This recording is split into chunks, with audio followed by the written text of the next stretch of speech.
paz do Senhor, queridos ouvintes. Sejam todos muito bem-vindos ao episódio de número 80 do Podcast, um programa em formato de podcast idealizado pela UMP da Primeira Igreja Presbiteriana na cidade de Itabuna, no estado da Bahia. Então, pessoal, que Deus nos abençoe, nesses estudos aí ao longo desse Evangelho segundo Marcos.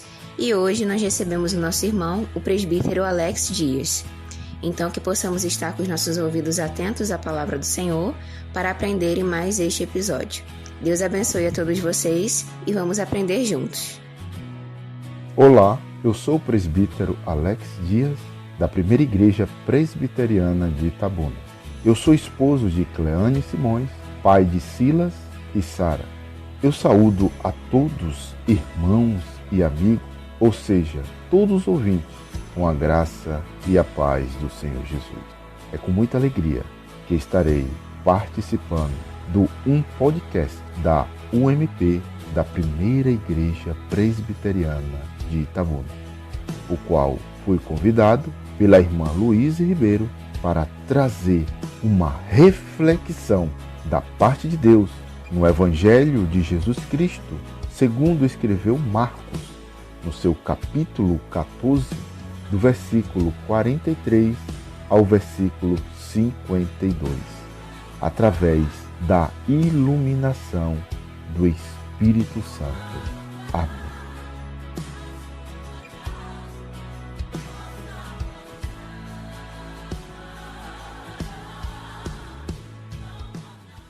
Eu convido a todos que abram a Bíblia comigo no Evangelho de Jesus Cristo, segundo escreveu Marcos, no seu capítulo 14, do 43 ao 52. Assim diz a palavra do Senhor.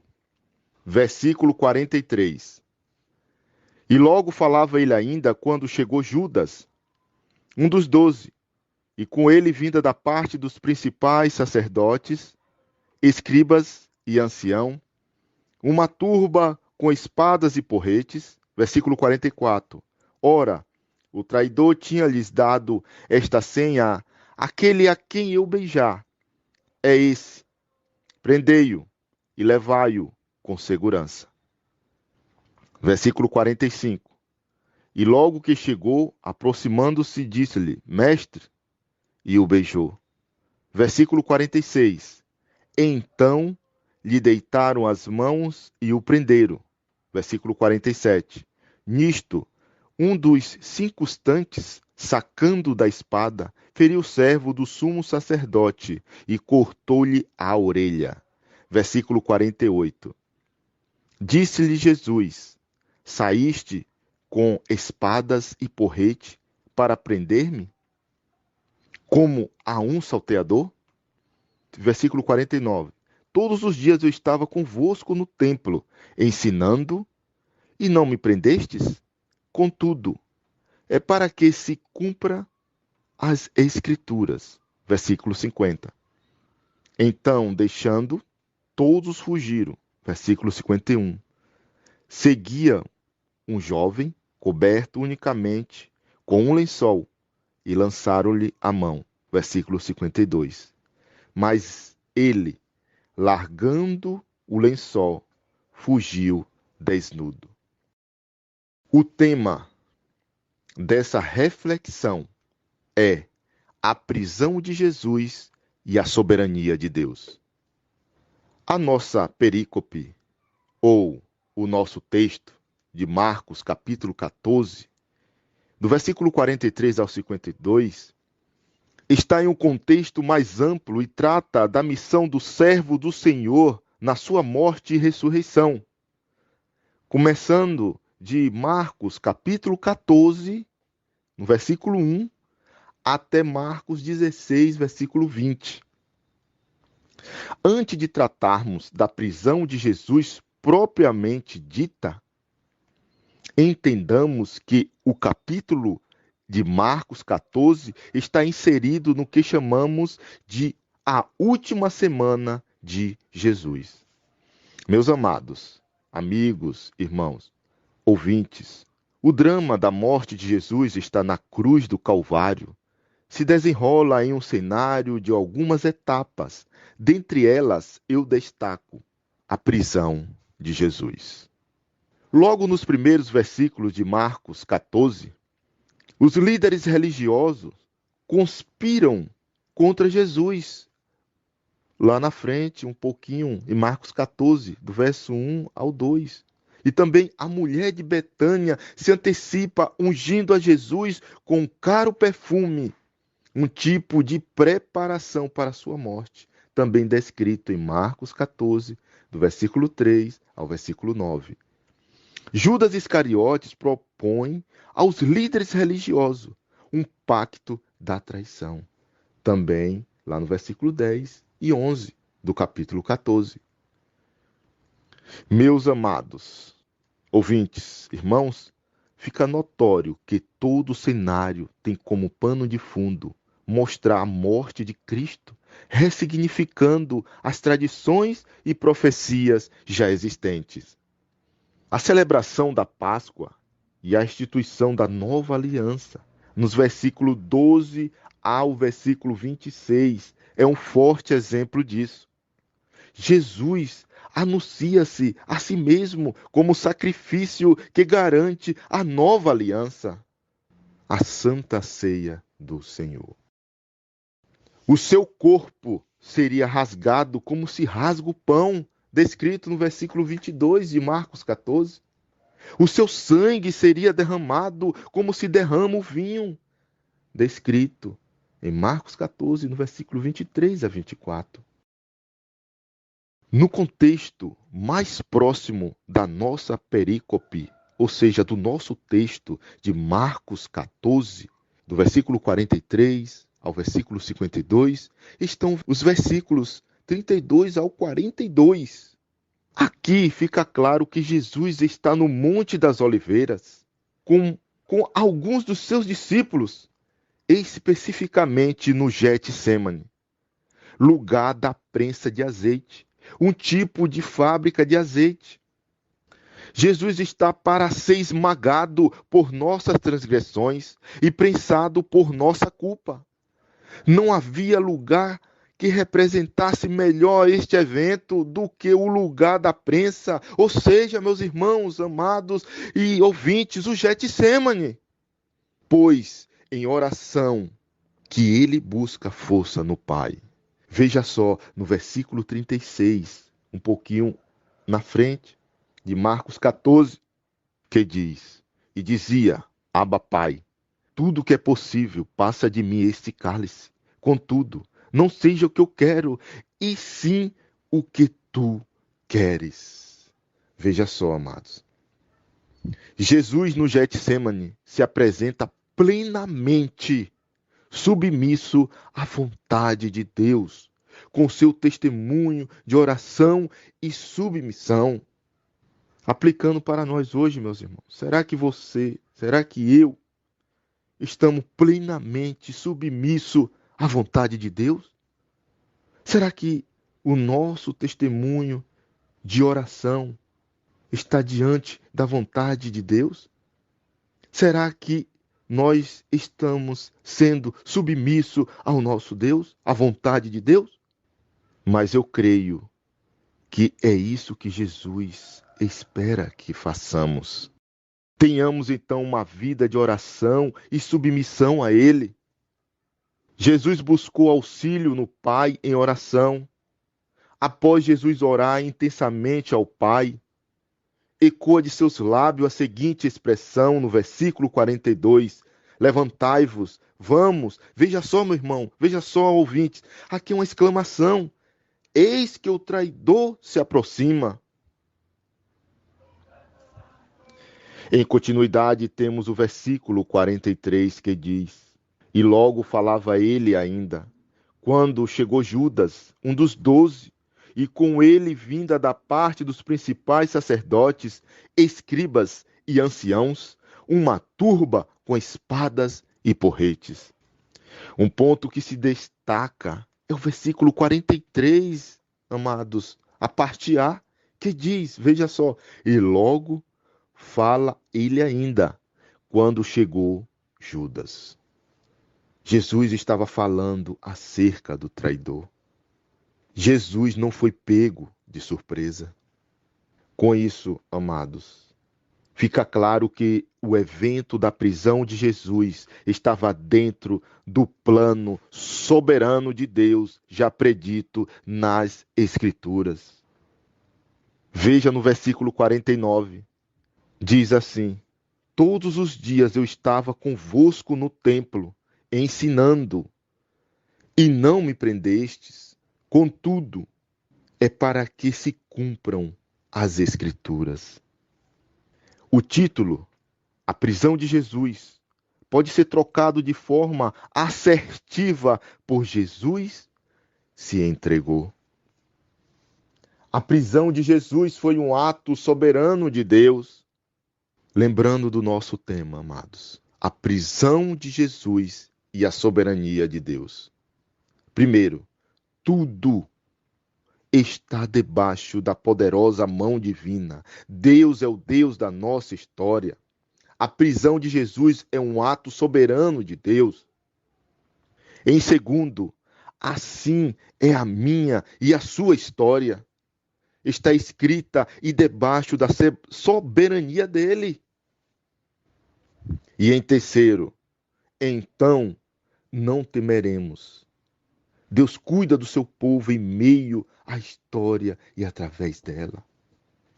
Não tema, meus irmãos. Não tema, meus ouvintes. Não temas, porque Deus, Ele cuida do seu povo. Ele cuida de você.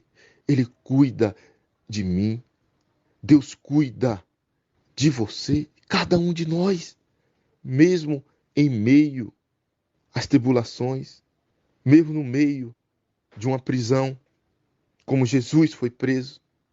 Mas Jesus, ele foi preso porque tinha que ser cumprido, para se cumprir a palavra de Deus. Deus cuida do seu povo em meio à história e através dela, meu irmão. Até mesmo a traição de Judas para com seu mestre estava predita nas Escrituras, na soberania de Deus. Lá no versículo 44 ao 46, fala sobre isso. Veja Salmo 41, verso 9, que diz: até o meu amigo íntimo, em que eu confiava, que comia do meu pão, levantou contra mim o calcanhar. A traição deveria vir por um amigo. Por isso, o beijo é um fator determinante na prisão de Jesus. Lá em Mateus 26:50, Jesus chama o traidor de amigo, que diz assim: amigo, para que vieste? No versículo 44 ao 46, diz: 44, ora, o traidor tinha lhes dado esta senha, aquele a que eu beijar, é esse, prendei-o e levai-o com segurança. 45. E logo que chegou, aproximando-se, disse-lhe, mestre, e o beijou. No versículo 46 diz, então lhe deitaram as mãos e o prenderam. A traição foi configurada com um beijo, foi necessária uma senha. Essa senha, a que intitulo de o beijo da traição. Destaca os versículos 44 ao 46, que diz, o traidor tinha lhes dado esta senha, aquele a quem eu beijar, é esse, prendei-o. E logo que chegou, aproximando-se, disse-lhe, mestre, e o beijou. Então lhe deitaram as mãos e o prenderam. Segundo o comentarista do Novo Testamento, chamado Itami Neves, diz que o beijo que representava amor e afeto, aqui representou traição e crime.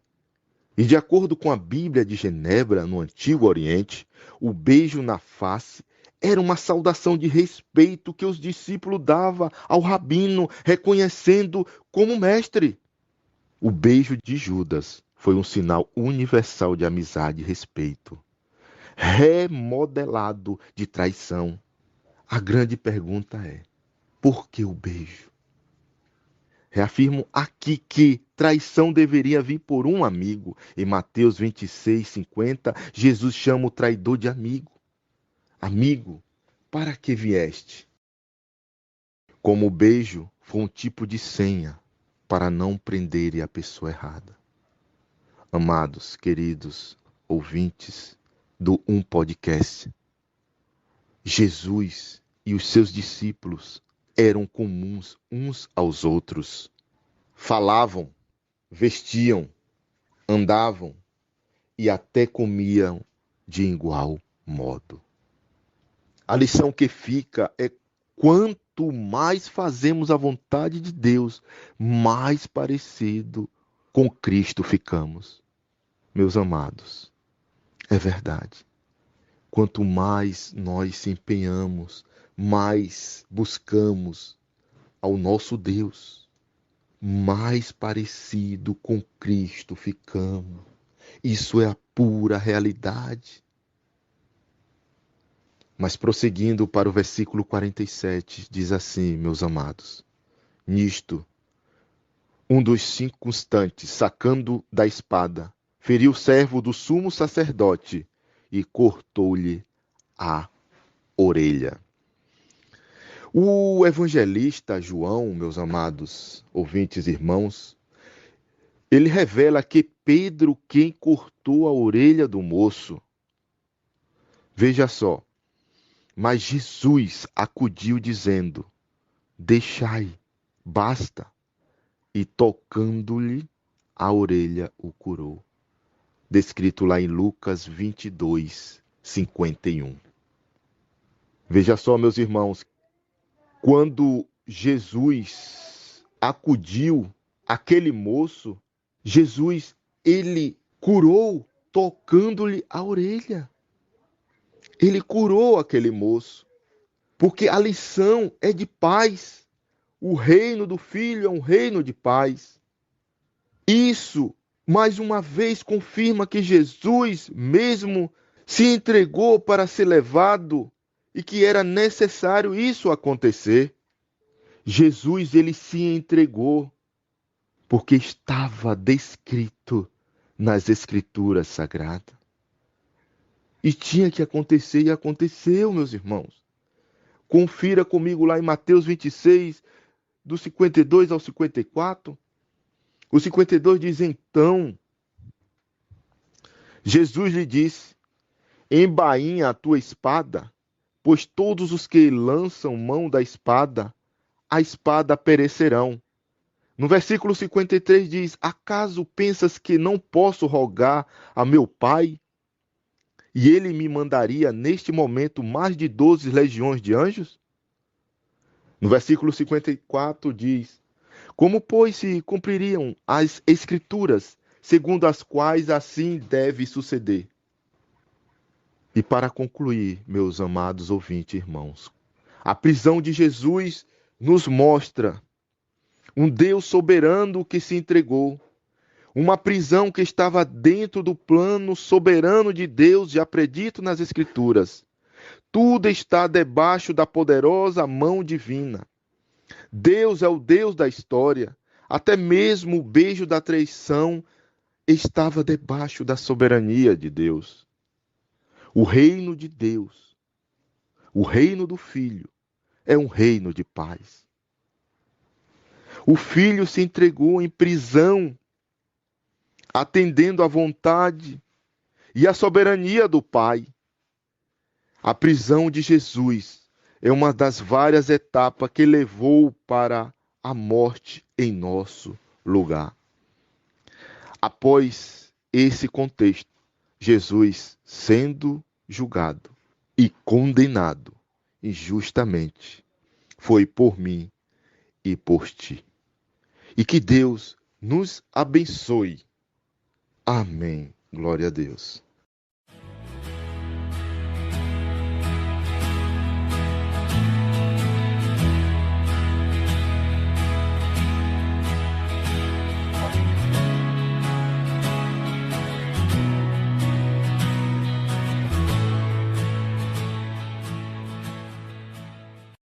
Agradeço primeiramente a Deus e a todos vocês do projeto do Podcast, na pessoa da nossa irmã Luíse Ribeiro.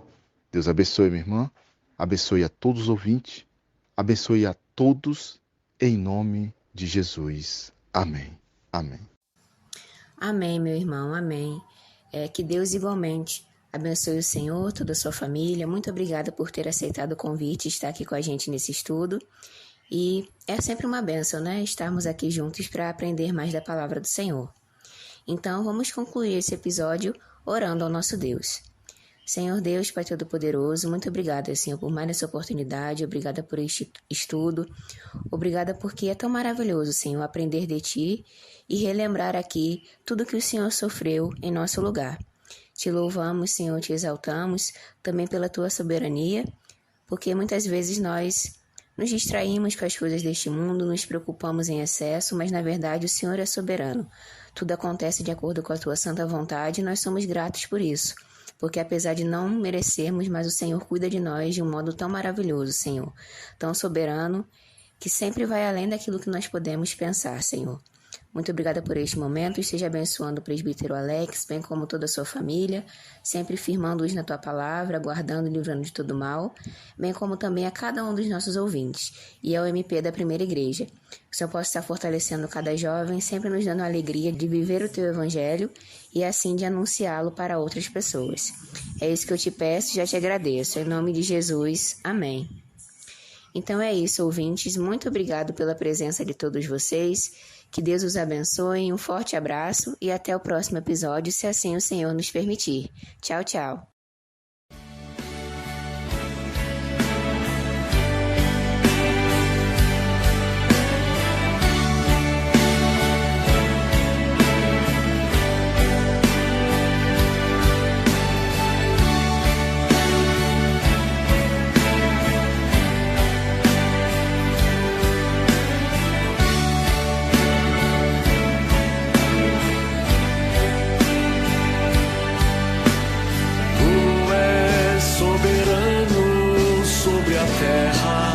Sobre os céus Tu és Senhor absoluto.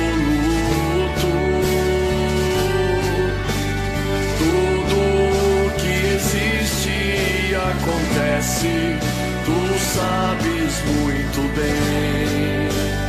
Tu és tremendo.